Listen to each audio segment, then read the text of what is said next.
Hey, an impending sense of doom. What's up? It's the Culture Detective here investigating your favorite albums. And today I'm going to be doing an album review on the new Alvvays album, Blue Rev. So, Canadian dream pop shoegaze band is back with their third album, which makes it a junior album, according to American terms. But their sophomore album, Anti-Socialites, is released in the year 2017. I briefly talked about it, and I also talked about how much I like that album. The album opener in Undertow is easily one of the most beautiful and compelling and driving dream pop songs I've heard in a long time. And so, them coming out with a new album is certainly something pleasant. So, let's talk about this album.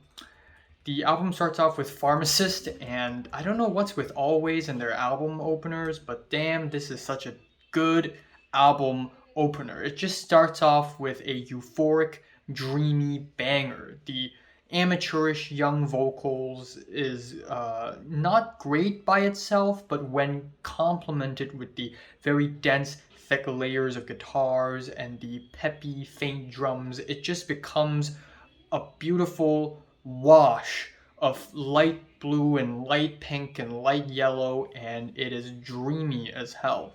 And then the second track, Easy on Your Own, is amazing as well. This is a bittersweet song washed in blissful guitars. The reverb effect is done really, really well, and the reverb also makes the track somehow spacier and more organic, which is a really nice touch.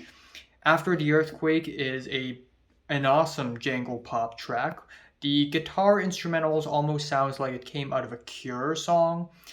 And this track is just really catchy and really nostalgic, and I really love it. So the album really starts off extremely strong. Then we have the track Tom Verlane, which is a pretty basic twee track. This song somehow hits some slow spots throughout the duration, and it's not as strong in my opinion. Pressed is a tight-paced post-punk flavored track with some bittersweet minor key vocal melodies that add a dash of melancholy in the track, which is really awesome. And the vocals itself are really potent on this track. So definitely one of my favorites here. And the follow-up to that, Many Mirrors, is also a twee track, except this time it is sharper and prettier. We also have a really fantastic guitar solo here. I also really love the vocal harmonies. The way they're just slathered in noise is just damn. Very Online Guy is also a very good track. It's basically a snappy and catchy and fun little synth pop track. We have some fun lyrics about social media and narcissism, and the way the background vocals are warped in the back is just very interesting.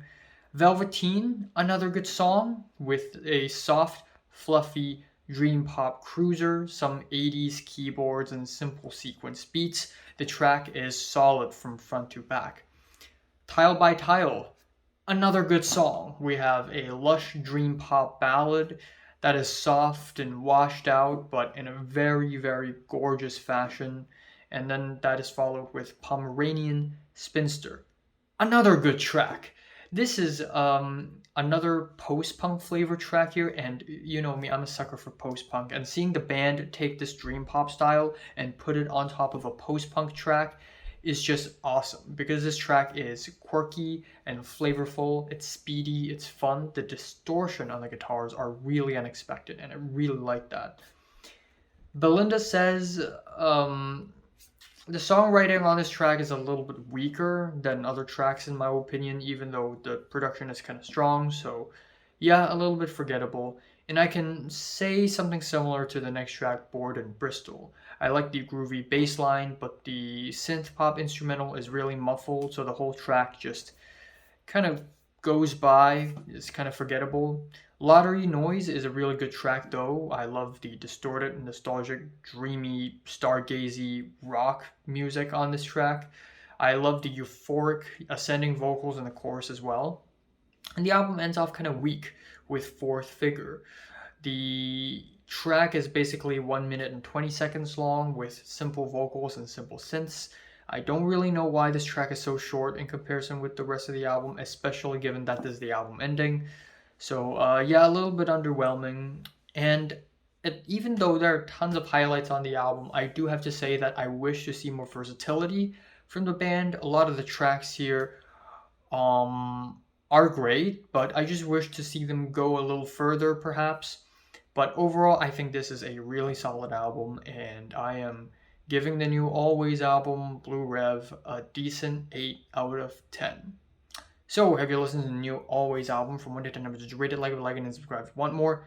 And thanks for watching.